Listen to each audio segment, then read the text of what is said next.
Hello and welcome to another episode of Issues and Insights. I'm Bryce Shoemake from Hardin County Government.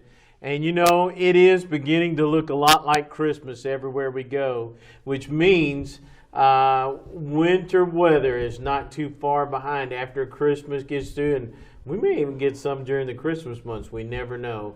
But I've got a great crew here today on our show. And we're here to talk about, to everybody, winter safety, winter driving, winter preparation. And so with me today is Mike Leo from Hardin County 911. Hello. Mark Peterson from Hardin County EMS, and our Sheriff, John Ward from Hardin County Sheriff's Office. Gentlemen, welcome to our show today. And Thank you. I know you all have got all your Christmas shopping done and you're ready for Christmas. But, you know, we do need to start thinking about winter and getting everybody to think along those lines. We've enjoyed a nice, long, mild fall here, but now it's creeping up on us, guys. Yes. Absolutely. So, Mike, I want to start with you because one of the things, the first person that gets called on anything is always Hardin County 911. One of the things we want to get across to people is we're glad for you to call 911. But we also have a non-emergent line that we need to get out to everybody because people will call John, they'll call 911 to ask, is Muldrow Hill open? And that's not an emergency. It may be in their eyes that they need to get to work, but you know, whether a roadway is open or not is not something that we ask people to call 911 to. Folks, you all should be listening to your local radio stations and picking up weather alerts. We'll give you our non-emergent line. We try to keep 911 for emergencies only. And so, Mike, you've got several lines that ring into Hardin County 911. That's correct. So, I mean, just like Bryce was saying, you know, if it's an emergency, definitely call 911. Those folks there at the dispatch center is going to take those calls and send you help. But when it comes to informational items, you just simply call our office line, 270-737-5669. And the dispatchers there will be able to tell you if roads are closed or, you know, what areas to stay away from, icy roads and stuff like that. But that's the preferred method. If you can just call the non-emergent lines, and they'll be glad to give you that information. Mike, if you would repeat that non-emergent line, and folks, we'll put that down at the bottom of the screen so you all can jot that down as well. So it's 270-737-5669. And folks, one of the things that we want to make sure that you all understand is if we have an ice storm, and I should wash my mouth out with soap for even saying that word, but if we do have ice and your electricity is off, calling 911 is not the proper phone number to be calling if your electricity is off. Nolan, RECC, and KU, they are so much electronically advanced in what they were when we were little. And John and I can testify to this. Now they actually know when your electricity is off because they've got they can see each house that has a meter, and they know that your electricity is off. So they know what areas are off. If you've got electricity off, you need to reach out to your electrical provider, whoever that is, whether it's Nolan RECC or whether it's Kentucky Utilities. You need to reach out now. If the line is falling on the ground and it's arcing where, like in a roadway or somewhere where somebody could step on it, or it's going to cause a fire on a structure, then by all means call 911. But you know, those are some of the winter weather things that we get. Correct, Mike? And you can also reach out to the power company's websites. They actually have outage maps. You can actually look up your location to see if your area is out with power. Absolutely. So that's another resource instead of calling the power companies and not being able to get in. You can check their website. Because the last few times we've had ice storms, we have been covered up with calls. Flooded. We couldn't actually handle the emergencies that were going on, and people couldn't reach us because of folks calling us with electrical outages. Correct. Mark and John, with winter weather, if we have hazardous winter weather, as far as responses for emergency personnel, whether John it's law enforcement or Mark it's it is EMS or fire, it is going to take you all more time to get there. Oh, yes, sir. I mean, the road conditions affect us just as much as they affect everybody else. We'll get there, but we want to make sure we get there safely so that we can be a benefit to you and get you to the hospital safely as well. And John, we have been able to get all of our frontline vehicles at EMS four-wheel drive, and I know you all have several. Yes, we're either front-wheel drive or all-wheel drive on all of our fleet now. So that's a big help in the in bad weather. And the main thing to remember, just like what you said, we can't help you if we can't get there. So it might take a little slower on response, but we will be there. And John, I want to follow up on that. A lot of people think just because you do have four-wheel drive, or the term all-wheel drive is kind of taken over for four-wheel drive, just because you do have those types of vehicles doesn't mean that you all can fly to get there. And it doesn't mean, and just because you have a four-wheel drive or all-wheel drive vehicle doesn't mean that you can drive on slick roads as fast as you want to go. There's no telling how many accidents that we respond to where a four-wheel drive is turned over, where people get the false sense of security because they have a four-wheel drive and feel that they can drive on any type of road. You still have to be very careful no matter what type of vehicle you're in. Absolutely.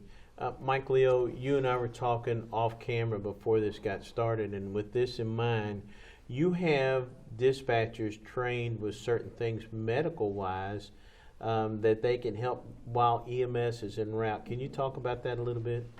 Yeah, so the 911 center has something called emergency medical dispatch. It also relates to law and fire protocols also. But during times, any time that you call 911, the dispatchers themselves, prior to an ambulance arriving, can give you instructions, CPR instructions to help your loved ones, control bleeding techniques, and a lot of different other protocols of pre-arrival instructions for you that's calling for that person to help them. In essence, it's a really big benefit during bad weather events when the road conditions are compromised and the crews heading to your location are going to be a little longer. So we can actually provide you with some instructions to help. On top of that, in certain scenarios, we do also utilize the fire departments who may or may not be a little closer to your location, and they may get there and be able to provide some what they call basic life support aid, EMS for EMS before they get there. So, yeah, the dispatcher keep you on the line, give you some instructions, and most of the time is just trying to keep people calm and letting you know that people are on the way. But CPR instructions, you don't have to know how to do CPR. I've got dispatchers that'll give you those instructions over the phone. I'll walk you through them step by step. If someone has hurt themselves and they're bleeding somewhere, there's some techniques to help control that bleeding. So a lot of different things that we can do over the phone to help you. And Mark, that does help with the first, as quickly as you can get first aid, so to speak, to them, helps you all greatly by the time you get on the scene. Oh, absolutely, and especially with cardiac arrest and sudden death. The CPR instructions that dispatch can provide are sometimes the difference between life or death for some of these folks. Because early CPR is the key for survival, and stopping bleeds and stuff like that all are very, very important. John, now's the time for people to start pre-planning, so to speak, is what you and I have talked about for years, and preparing for winter weather driving. If we do have a snow or an ice event, somebody goes off the road, that usually means there's several somebodies that are off the road. It may be a little while before emergency help can get to them. Yes, and that goes along with prepare, prevent, and protect. You want to prepare yourself when driving in the winter. Have a blanket in the car. Have extra items that you might not think about. And one thing, in the winter, we go out and we have frost or ice on our windshields. How many times do you see people trying to drive with just a little spot scraped out of the window? That big around. Clean your window and be able to see out of your vehicle before you travel on the roadway. But on the other hand, if you're going to warm your vehicle up, you want to be careful. You don't want your vehicle to be stolen. Right. That happens in some cases. So prepare, prevent, and protect. Be prepared for the situation. You know, one time you told me that people should prepare like a winter safety kit or a winter survival kit to put in their vehicle. Yes, a blanket, gloves, even in some non-perishable food. Some water. Some water, yes, absolutely. They also sell, just to kind of bring it up, they also sell what they call hot hands, hot feet. They're little Yes. things you can break and you can put them in your pockets and warm your hands up. Just saying that because my kid uses that in marching band. So, And hopefully you won't need any of those items. Just allow yourself extra time. On days that the weather's going to be bad, don't leave for work the same time you normally do. Allow extra time to get there. And there's all sorts of things, if you just use common sense, that you can do to protect yourself. And John, you said something real important just a little while ago, to prepare and to prevent and to plan those kind of things. People get a false sense of security, like you said. Yes. But people also think it can't happen to me. Exactly, and it very well can. I would bet all of us sitting here have gotten stuck one time or another in snow or ice. Yes. And so, and sitting here at this table is several years of experience in not only emergency driving, but driving in those kind of conditions. And if we can get stuck, anybody can. mm-hmm. Yes. And again, the four-wheel drive vehicle, it's nice to have, but it doesn't mean you won't get stuck. That's true. So, can you give us some ideas of what some people should do as far as safe driving during, say, that type of weather? Well, you never want to follow vehicles too closely anyway, but allow extra space between you and the vehicle in front of you, especially on slick roads, because it's going to take longer for you to stop your vehicle if the vehicle in front of you stops. So, and allow extra time to get there, and drive slower. You can't drive your normal speed on icy roads or snow-covered roads. Slow down and just pay more attention to your surroundings. And just because the road looks clear, if it's been icy conditions, really a road that's solid snow or ice, to me, is less dangerous than one that has it in spots, because people get a false sense of security that the road's clear or just wet, and they drive along at a normal speed until they hit a slick spot, and then you can have a serious accident. And John, just because they're putting salt down doesn't mean it's necessarily melting That's either, right. correct? Yes, yes. Mike, Leo, you and I talked about something earlier, and this falls back to Mark and John both. People get frustrated a lot of times when they call 911 because the dispatcher keeps asking several questions. So just kind of give the process. When you call 911, there's call handlers there that are trying to collect as much information about what's going on as they can. During that collection time, initially in the first 20, 30 seconds of them talking to you, they have already began to send someone your way. We don't delay the dispatch of a law enforcement or EMS to your location. We just have dispatchers or call takers still trying to collect more information, because all that really does is lead to what pre-arrival instructions that we need to give you, or whether or not that we should continue to stay on the phone with you based off what's going on. So you have several people in the room at 911. So let me ask you this. While that person is sitting there talking to the person that is called in, there is another person that is dispatching, whether it's a sheriff's office or EMS or fire. There's another person that's dispatching those units out, even though they're still talking to the person. That is correct. There's multiple employees in the room doing different things. One person's taking the phone call, another person's dispatching resources to that call, and it goes on all day long. And if I can add on that, Yes. please, I know it might seem like the dispatcher's keeping you on the phone for a long time, but in a law enforcement situation, there's many times in a law enforcement call that we want the dispatcher to keep a person on the line as long as they can. Because we want to gather information while deputies are en route to the location to help. So we don't want you to feel like that somebody's not headed your way, because they are. But in certain situations, a dispatcher will keep you on the line till emergency personnel get there. And several of these questions that we're asking at 911 are questions that you or Mark or fire service has told us they want us to ask, correct? Correct, yes.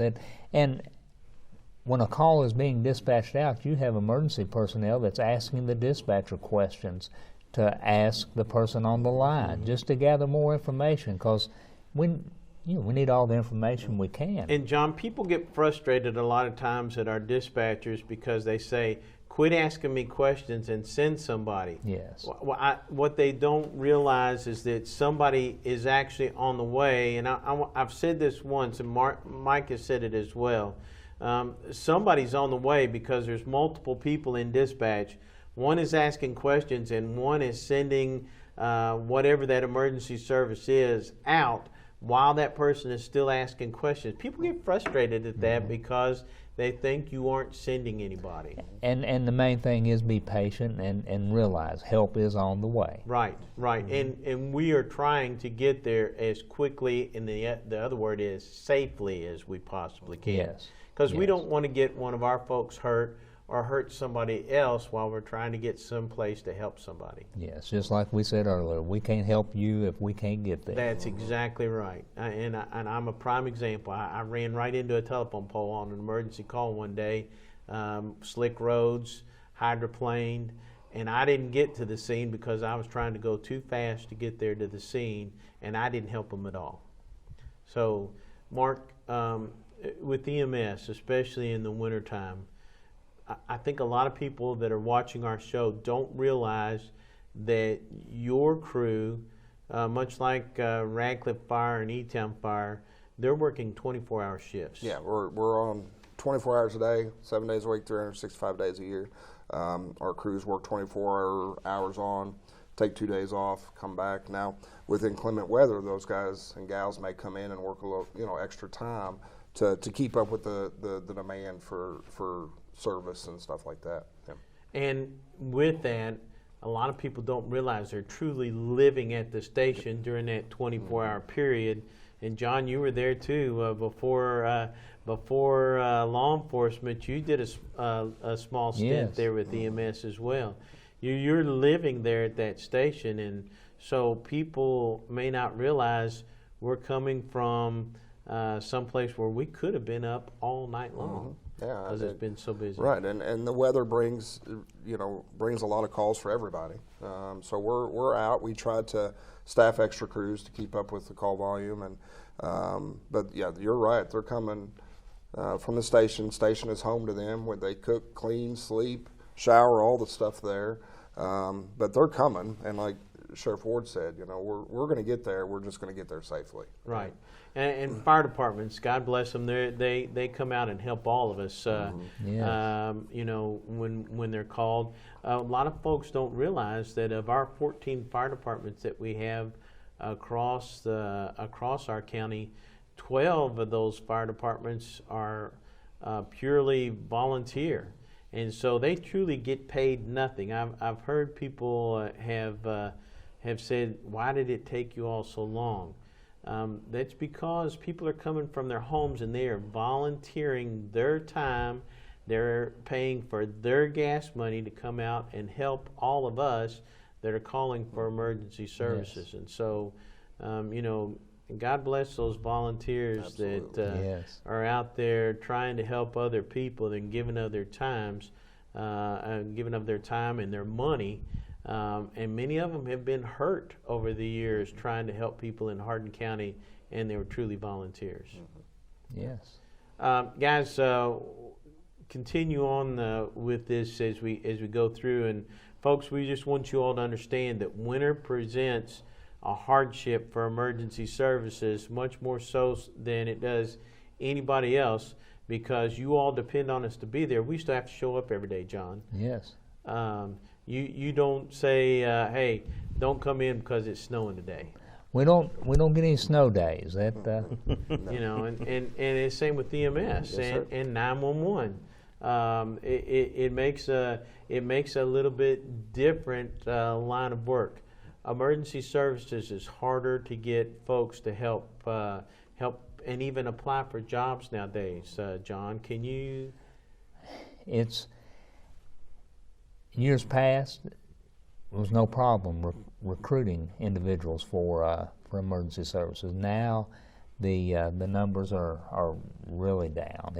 You have to work at it, and I think the changing generations, but we constantly recruit good quality candidates. Absolutely, and folks, we want you all to know that if you're interested in working at 911, at EMS, or Hardin County Sheriff's Office, or any of the fire departments, we're glad to take an application from any of you all that want to apply and make sure that you're able to come and serve with a great group of individuals. Mike, just want to talk a little bit about people calling in. We touched on this earlier. People calling in, Marlboro Hill's a big one. People calling in on 911 to ask you if it's open. Those folks actually have access to other avenues as well, correct? Of finding if the roads are closed? Yes, Just local news. Right.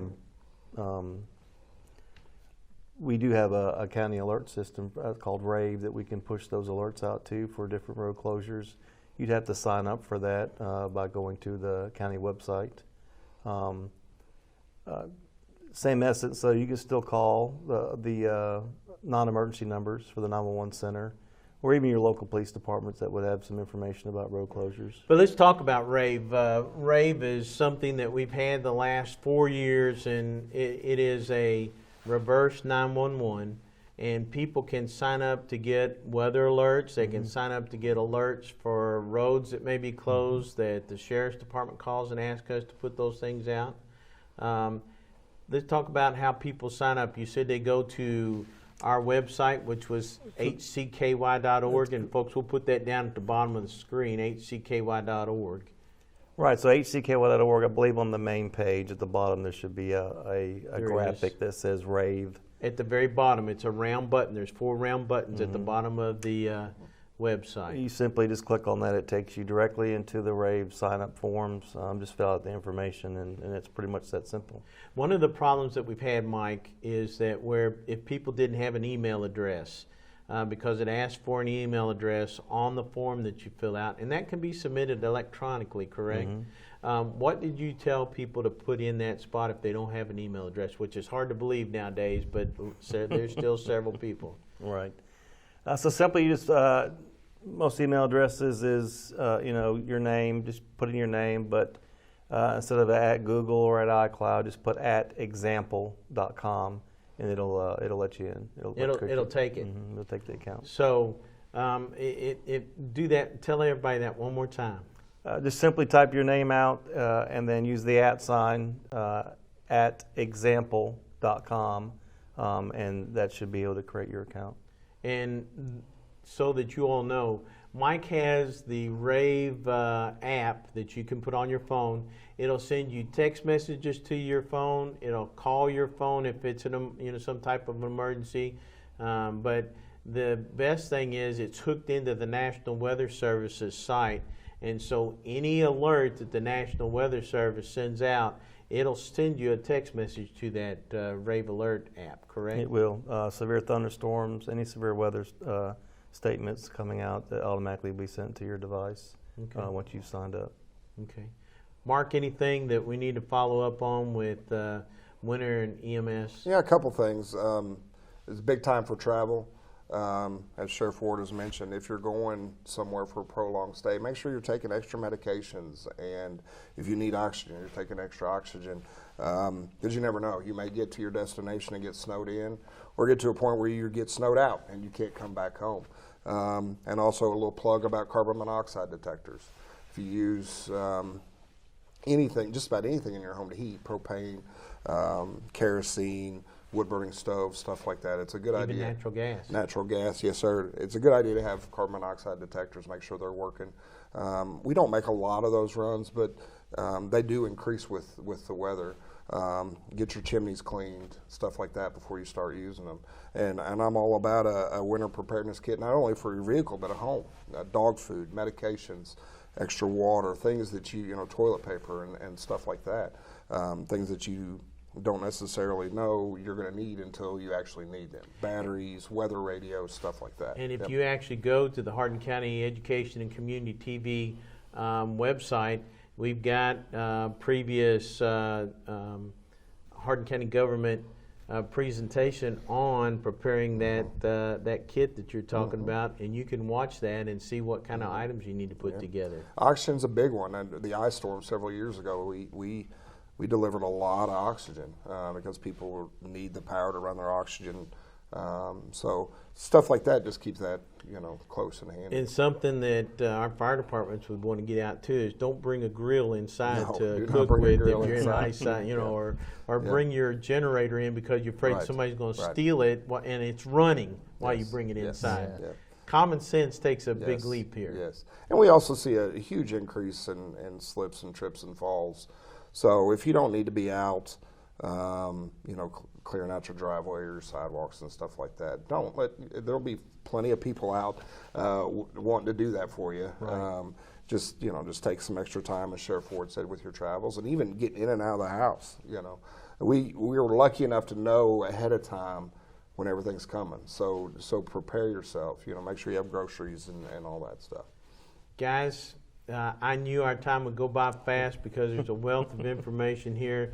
He has told me I've got 1 minute, so I want to thank you all for your service that you all give to Hardin County. I appreciate each and every one of you and all the folks that you have working with you on a daily basis.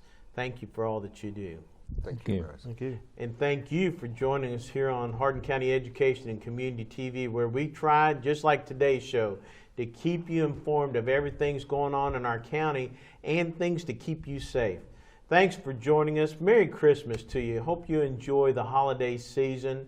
And stay tuned because we've got a bunch of special TV shows to show you about your kids in the Hardin County school system during this great season. So stay tuned. We'll keep you informed. Stay safe. Be alert. And thank you for joining us. I'm Bryce Shoemate with Hardin County Government. Take care.